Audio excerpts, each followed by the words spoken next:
This is ChannelPro Weekly, episode 271, with guest Lori Hardtke of Bitewise Inc., recorded Tuesday, July 30th, 2024.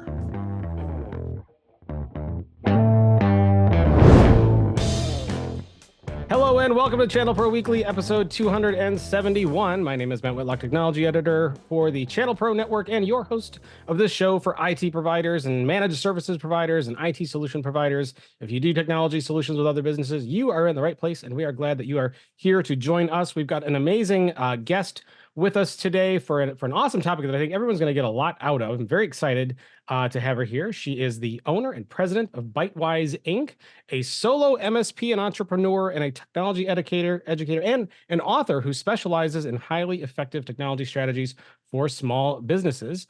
She also teaches a class on how to be a successful solo MSP through the ITSP University, which helps other MSPs scale their business without hiring an army of employees and other people on staff. Please welcome the one, the only, the fabulous, the probably warm, where she's at right now, Lori Hardtke. Welcome back, Lori. Thanks, Matt. Yeah, it's not as hot as Arizona, but it's heating up over here on Maui. Yeah. I have to imagine that over. So for those who don't know, Lori resides on the wonderful island of Maui in Hawaii, where it is always a pleasant 82 degrees and sunny. Yeah, pretty much. But this time of the year, it actually can get closer to 90, and it's humid, so it's awful. It's just awful. Well, I'm sure the horrible heat is offset by the fact that you can just take a dip into the ocean anytime you want. Yeah, very true. Yeah, it's not. Well, I grew up in Minnesota, so totally different. So you know the Minnesota wind. Now I can understand why you escaped out to Hawaii. What parts of Minnesota did you come from? Winona, the southeastern part. Southeastern part. So you and I have a lot in common. I grew up and my first early childhood was at Minnesota in the Minneapolis suburban area. So I too know the winters, although unfortunately I have not been able to escape to Hawaii. I instead escaped to Illinois, which is actually even worse. So no, great place to grow up, and I do go back often. So it's a good gig I got going. Indeed, it is. So, Lori, you've been on the show before. It's been a while since we've had you on. I'm excited to have you back in our kind of a new format that we have going here. But for those who may not have caught an episode with you before, tell us a little bit more about you, a little bit more about Bitewise. Yep, I'm a solo MSP, as Matt mentioned, and I've kind of built a business that serves me instead of the other way around. And I get a lot of questions because my business was actually incorporated in Arizona in 2003. And I didn't go full time with Bitewise until 2008. But I get a lot of questions, being that they know I moved to Maui, like, how do you do that? So I didn't realize it was a big deal. And I've kind of figured if I could help others, that. And the other big thing too is that, in our industry, everybody talks about, got to grow. Your top line number is, where are you? And I just feel that wasn't what I wanted. I didn't want to be a multi-million-dollar business. A lot of things I didn't want. So I created a business that serves me. I have I call it a perfect client avatar that I go for. It's clients that have 50 users or less. They are only open Monday through Friday, 8 to 5, because I don't work at nights or weekends. And, other little things that they just need to check that box, and then we're a perfect fit. That's awesome. So you've added on some additional certifications in recent times. Can you tell us a little bit about those? Yeah. So I, because of the I guess popularity of the 5-week class that I teach, one of the things I learned is that a lot of business owners struggle to pay themselves a decent salary, and I was in that same boat. There's some really staggering stats that Robin Robbins shared last year. I think it's like 79% of all MSPs that they're actually under a million in revenue, top line revenue, even though like only about 5% of those are startups. And roughly 50% of those are generating less than 500K a year. And even though that they've been in business for 10 years, and almost all of them make 150K or less, 33% make less than 70. And that was me. I was right in there with all of those stats. And then she also mentioned a lot have debt. And fortunately, I didn't have ever have a lot of debt. But I wasn't alone, and then I started I implemented Profit First in my business in 2019. And within 4 months, I paid off I think it was a $19,000 0% credit card. And within a year, I finally hit that 6-figure barrier. And I was sold. And I'm like, I have to help others because this just makes sense. It was easy. I didn't really have to understand and read financials, especially if you're small and you don't have the staff that does a lot of that stuff for you. And so I became a certified last year. I became a certified Profit First professional. And then earlier this year, I became a certified Fix This Next advisor. And so tell us a little bit about what those certifications mean for those who may not be familiar with them. Well, there's like a footprint or certain ways that you can do Profit First correctly. You can also do a lighter version of it. But it really has made just a huge difference in my life. I feel confident in my numbers. It allows me, if you're profitable, there's so many things that it does for you. You can hire top talent. You can grow. You can feel growth if that's what you want.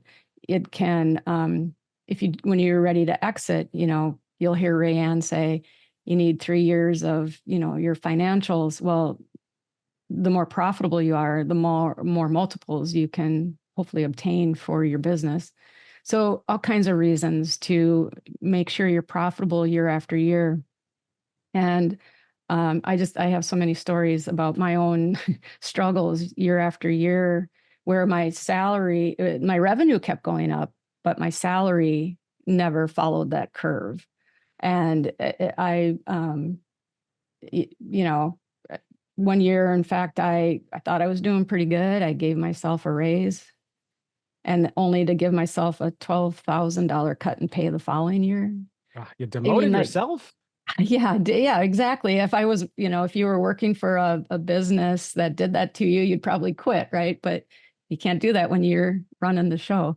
So it took me a long time. It took me 12 years before I was profitable. And I just felt like that was not right. And how could I help others, go at a much quicker pace than what it took me? And so the Fix This Next, actually, it helps like figure out what's wrong in your business, but it's also based on what they call the business priority pyramid. So obviously sales is like at the bottom of the pyramid, because if you don't have sales, you can't worry about profits. But so it's like sales, profit, and then order. So having a lot of process and procedures in place is really important. Obviously, we all know that, but it's hard to do, especially when you're small and you don't really have staff to, hand off to others. So, so I'm, putting together the academy that will help me, give direction and a blueprint, basically, of here's what we can do to fix whatever the problem is first, and then move on, and then circle back around. And then, so it can take a while. I'm not, Profit First, it takes about 12 to 18 months before you really start to see the, like, okay, this really is making a difference.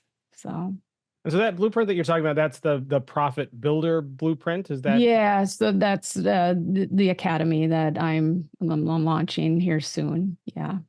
so? It's taken you time to get there, as you said. You had a long Yeah. journey, a struggle where you had to give yourself pay cuts and not be there. But what are some of the practical steps that you've taken to streamline your business over the years that's allowed you to dedicate the time to coach other business owners? Yeah, good. Yeah, that's a good question. I kind of go back to building the client, the perfect client for me. Uh, Thankfully now a lot of their third-party apps are hosted by vendors, so their networks aren't nearly as complex or, in my opinion, as time-consuming. Now, again, keep in mind, a lot of my clients are very small. Um, so they don't require a whole lot from me anymore, other than to have all of the right security and, all of those things, the backups and all that in place. I also make sure that all of my clients are pretty much set up the same. I don't offer all of the different packages. It's like I want to give everybody the best that they deserve. And what might be different might just be whichever backup platform we're using, depending on their needs, or maybe if they have voice over IP or custom websites, or um, those are the things that'll differ. But otherwise, they're all set up the same. So we don't have to fumble through a whole lot of. We know right where to go for our firewall, portal. It's not like we have 4 different ones that we have to log into, depending on who you are. It makes it easier. So being consistent, I think, is really important. Documentation, I've struggled with that for a lot of years. A lot of it was in my head. And it's one of those vicious cycles because if I document everything now, I got to keep the documentation up to date. And I don't have time to do that. But we and I don't have any full-time employees, but I do have part-time. We work together at the IT job, at a software company where I was an IT manager, and Ram and we've known each other for almost 20 years. And so it works for him, it works for me. But he takes care of a lot of the help desk tickets, and that's been really helpful for me. And but our ticket count is really low. We only average about 30 to 40 a month. And I think that is, again, because everybody's set up the same. If there's a problem here, we know there might be a problem over there, so we can, get ahead of the curve. Trying to think what other things. Even with documentation now, we're trying to really get down to the details. So if a task needs to be done, a lot of times I'll start out with, let me just get, the top things, that the overview. Then as we go and work on onboarding a new computer or whatever, we'll go right into the details and start adding more. So don't feel like you always have to have it all perfect right from the beginning. Just start somewhere and get it going. And now our systems have really built out, automating, with RMM. I've been doing a lot more scripting to make everything just a click of a button where I can, doing some integrations with different things. And I think that all helps quite a bit. Yeah, I might ask you about that in a minute, but I'm really interested in your ticket count and the fact that you have all of your clients kind of set up the same way. You said you look for a certain model of customer, and do you find that targeting the very small kind of helps you wrap those businesses that are tiny? Are they easier to wrap into what you want to offer, or Yeah. are you that Yeah. selective? Yeah, I am now. I used to, when I first started, I would be residential. Sure, I'll help you. And, I had a hard time collecting money from little old ladies that, it's like, oh, I'll just do it I was spending a lot of time helping them, train them, do things, and I couldn't charge my full price that I, should have. So that's what I mean. It's taken me a long time to figure all this out. And I know I'm not alone in that. But yeah, I really do. And then the other piece is I don't typically do retail or get into the whole medical sector either. I did, but the whole HIPAA, and the compliance, and I don't know, I didn't want to risk it. So so over time, I have parted ways with some of my clients. I actually have less clients now, and I'm making my revenue is the highest it's ever been because I think I'm more focused, and we can deliver a really good service. That's So, awesome. For our YouTube audience, who happens to be watching on YouTube, make sure you hit the like and the subscribe and hit the bell while you're there. But we got a witness to a little visitor who popped on screen for a moment. Would you like to introduce us to your little friend? Maverick, yeah, rescue. He's my little office cat, and he's a little love bug, so he may be up in my face here shortly. That's all. He's adorable. Thanks for having him and bringing him on the show to share with everyone. Everybody needs to see a nice kitty cat every now and then Yeah. during their day. So I'm gonna touch on automation here in a second, but I want to get some of your tips that you can offer about managing time effectively and prioritization, which I know is very important to you.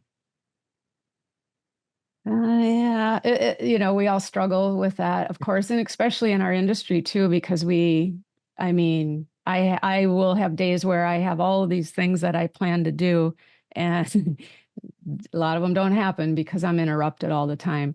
But I've now purposely, like, I say I don't work on Fridays, but I block out the entire day, and that is for me to work on whatever backlog I might have, or to do personal things. I really try hard to, yeah, I guess that's the other thing too, is um, I, it's really important to me. Like, I walk every morning. I try to go 2 to 3 miles every day.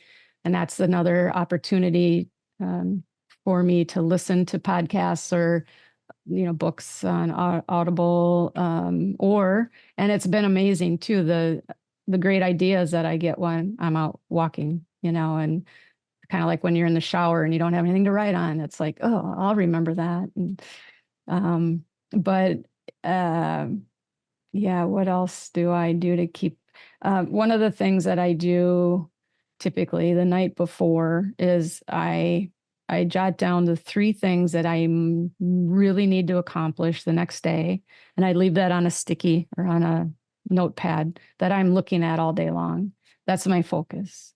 And some days I get all 3, some days I only get 1, but then it'll be on the list for the next day. That's kind of been helpful. In this day and age with all the digital, gadgets and everything, I find they're nice, but yet they get buried in all of the other screens I have up, and then I lose focus, so and now I even have a special iPad off to the side where I just have my to-do list on that as well. So if I, forget that something else was important, it shows up, on the daily due date.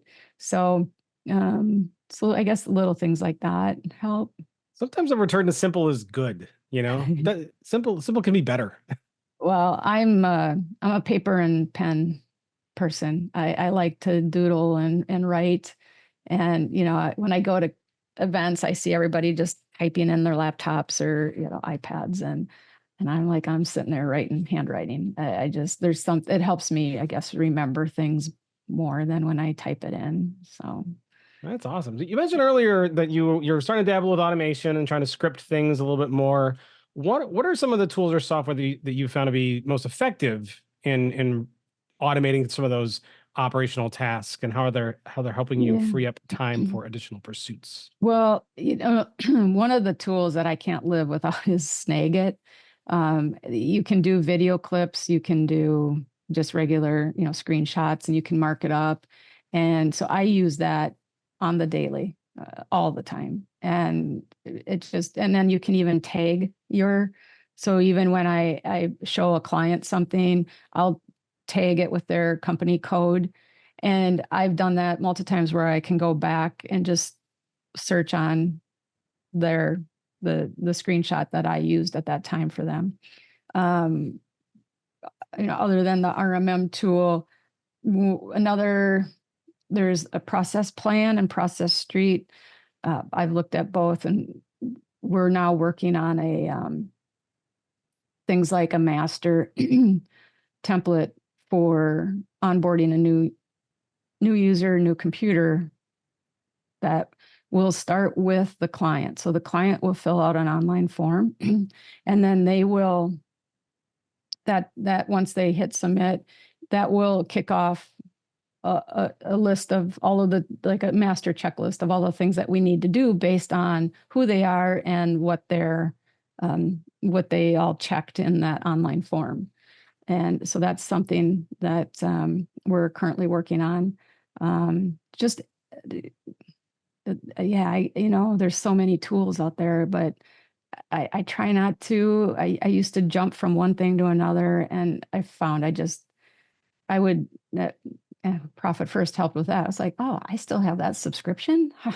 Don't need that anymore. So you go through your list and you're like, I don't really need that anymore. And then it helps save, and your expenses. So, Have you dabbled with any of the new AI tools and large yeah, language models? I'm a huge Perplexity .ai fan. But it's interesting when you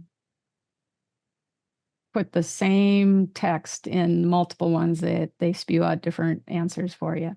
So I like to check multiple ones just to see what they come up with.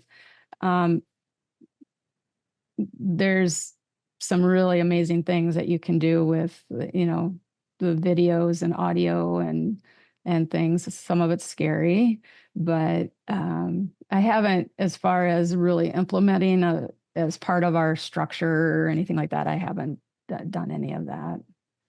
Yeah. So I got time for one last question. So you talked about documentation. So how do you develop and document processes to ensure consistency and efficiency in your operations, especially when you're not directly involved, which I think is kind of makes you a very interesting use case? I'm a big fan of the book Clockwork. I'm a big Mike Michalowicz fan, obviously. But his book, Run Like Clockwork, has you basically, like I mentioned, you just start somewhere, start documenting. But the goal is that you are probably the best is just to do a video of the steps that you're doing. And then you can dissect it. You could break it down into a written document if you wanted. I'm sure there's you can translate it or whatever. And then the goal is that anybody, whether they're experienced in the task or not, would be able to follow your instructions. If that task is now their responsibility, it's up to them to update the screenshot or update the documentation. So it's always fresh and staying up to date. And so that's what we're, been doing more of lately. And setting a task to go through and kind of review a lot of your documentation and get rid of the stuff that's no longer valid. It's just like everything. Everything accumulates and and then all of a sudden you're drowning in it, drowning in paperwork, drowning in digital documents. And so it's tough to stay on top of everything, but you have to, just get a recurring task in your favorite task tool and make sure that you can kind of keep tabs on those things. Yeah. Yeah, not letting it get too bad. And, Yeah. nobody likes house cleaning, but it sounds like it's an important thing to do. Every Yeah. now and then. Well, that's awesome. Well, Lori, thank you so much. A really fascinating topic. Your business is just such an interesting case, how you've developed a really cool lifestyle business that really serves you well. And you seem like the least stressed human being on planet Earth, which I think is odd for an MSP. so, Well, I think that's sad. there's a lot Yeah. here to learn I about, mean, and a lot here to take away, and a lot here to admire and want to strive for. So thank you so much for sharing that with us. We're not done though. Lori's gonna be back on the other side of the break. We're gonna take a quick break. We're gonna come back. We're gonna throw her in the hot seat and hit her with our 3 questions for our 3 question segment. And we'll talk a little bit about events, and we're gonna talk about some more things. You never know what's gonna be on the other side. So stick around. We will be right back.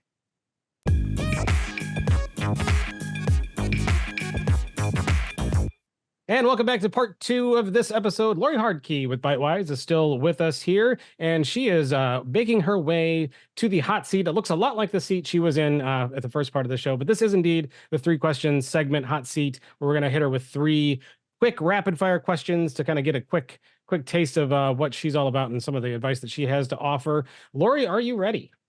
I'm ready. She is ready. All right, here we go. Question number 1. What's the secret to juggling 2 businesses successfully? I don't know if I have any secrets. It really helps that my one business, my MSP, is feeds into the other. So everything I'm learning in my business, I'm sharing with the other. So it works. Yeah. That works. All right. Question number 2. What's your strategy for building a reliable team, even though you're not there to supervise? Obviously, communication is big. And then, like I mentioned, documentation, giving like clear instructions and time frames, so people know, here's what I'm expecting or hoping for, has been helpful. And I think I mentioned too, just working with others, the 2 MSPs that I work with, that's been invaluable. And I encourage everybody to be part of any, one of the wonderful communities that we have, or just find another MSP or 2 that have the same values, same structure, whatever. Doesn't even have to be same structure. The MSPs that I'm working, one is, he has like 6, 7 people working for him now, and he's probably close to 2 million in revenue. So, Wow. Awesome. yeah. All right. Question number 3. What practices have you implemented to maintain strong client relationships and retention rates? My gosh, I've had some clients even before I took Bytewise full time in 2008, and I think some of it is just they like working with a small MSP. They know they're either going to get myself or Ram, and they don't have to explain it to different people because people are coming and going, and they like that we're really fast to solve their problems. I mean, we're usually right on top of a ticket within probably 10 minutes, typically, unless we're both busy. And since my clients are small, I do have technical business reviews, but not that often, maybe once or twice a year, just to make sure. I like having those high level business discussions where we're talking business, and making sure that their technology is aligning with their business goals. And so I think they just like that white glove service, if you will. All right, Lori, thank you so much for answering our 3 questions. It was awesome to get the kind of like nice little roundup of answers from you on that. Really, really great stuff. And I appreciate you coming on and talking to us. We're not going to say goodbye quite yet, though, because we got a couple of things to talk about. One is we've got a lot of events coming up. Now, Lori, I know you don't get a chance to often get on a plane and fly from Maui to attend a lot of in-person events, because that's very difficult from when you're where you are from and kind of cost prohibitive. But you have joined several ChannelPro events online. But anything to say about any of those?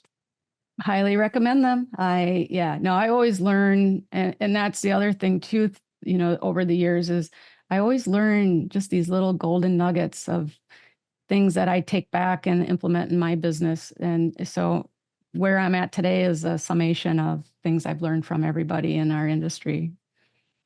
Well, awesome. So Lori recommends our online events, and I do too, as well as our physical and in-person events as well. So we do have a bunch of events coming up. So by the time you're listening to this, we might be wrapping up our Channel Pro East Defend event in Island, New Jersey. I hope many of you had a chance to come out and join us for that. That is a 2-day cybersecurity summit that focuses a lot on how to protect your customers and on the latest and greatest in cybersecurity.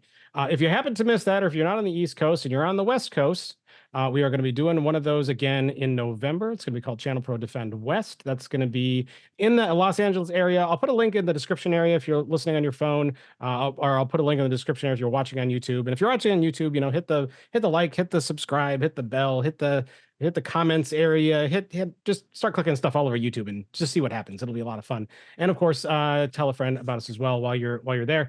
But we're going to be putting some QR codes up on the screen as well if you're watching. So make sure that you get a chance to go and register and join us at our Defend event in Los Angeles. We've got some other events coming up, though. We've got our Channel Pro live event in Charlotte is coming up here in a few months. And we're also going to be in Dallas, which it looks like we're going to be an AI-focused show.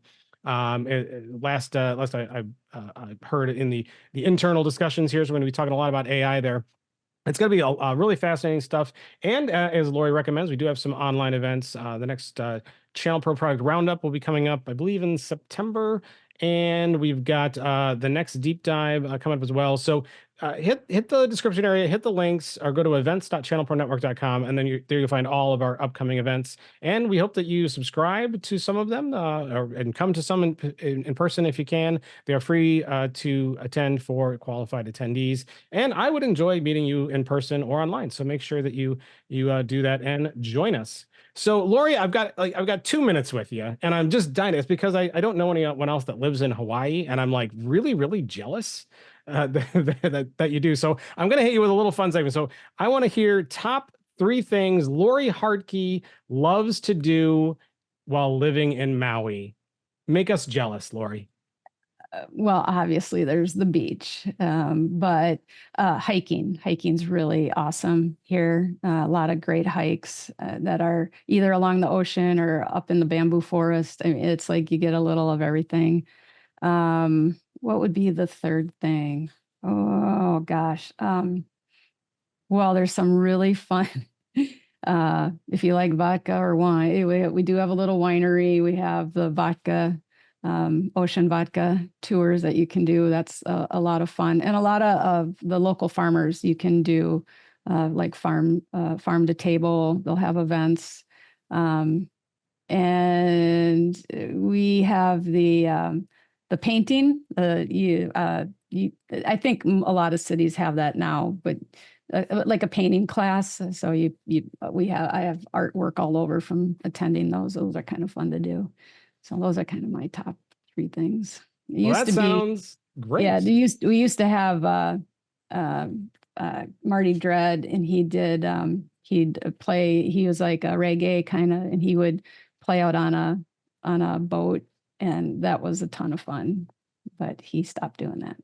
So Maui is not a huge island, but it's not a small one either. Do you know everybody that lives on the island, or or is there so much tourism that you just there's so much tourism, but it's fun. It reminds me of growing up, in my hometown, but it's a lot bigger than my hometown even. And so it has that small town feel. And I lost all of that when I was living in Arizona. It was just always crazy there. So this is just nice, helps chill out, a little bit more here. So. Well, that's awesome. I hope we can all aspire to live in the tropicals. For those who like tropical weather, some people actually prefer some people prefer the cold winters of northern Minnesota, and you're crazy. That's all I have to say to you. But hey, rock and roll. To each their own, and we love it. So, Lori, thank you so much. For those who want to get to know you, network with you, partner with you, get your tourism tips for the island of Maui, where can they go? How can they find you? Probably the best is just Lori at bitewise.net. I do have the Lori at profitbuilderblueprint.com. So either one. Awesome. Well, folks, I hope we'll put those in the show notes as well for this episode 271. And go and check those out and make Lori your best friend because Lori's awesome. That's why. Just because Lori's awesome.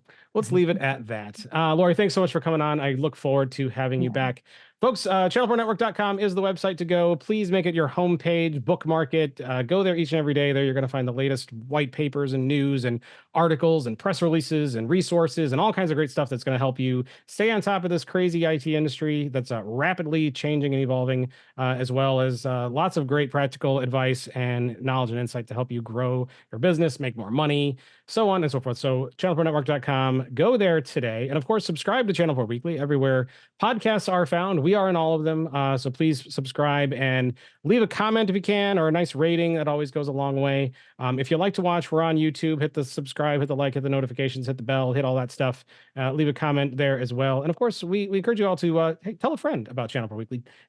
We always say Channel 4 Weekly is better enjoyed with a buddy. So if you have a colleague or a friend or someone else you think might enjoy listening to our awesome guests and our sound advice, please let them know about it, and that we have something to discuss around the water cooler, because as we found out last week, that's still a thing. So make sure that you do that and subscribe, and we'd really, really appreciate it. Visit our website online. And with that, I think that's it. So Lori, thanks again for joining us. And with that, we're going to say goodbye. We'll see everybody in episode 272 next week. See you then.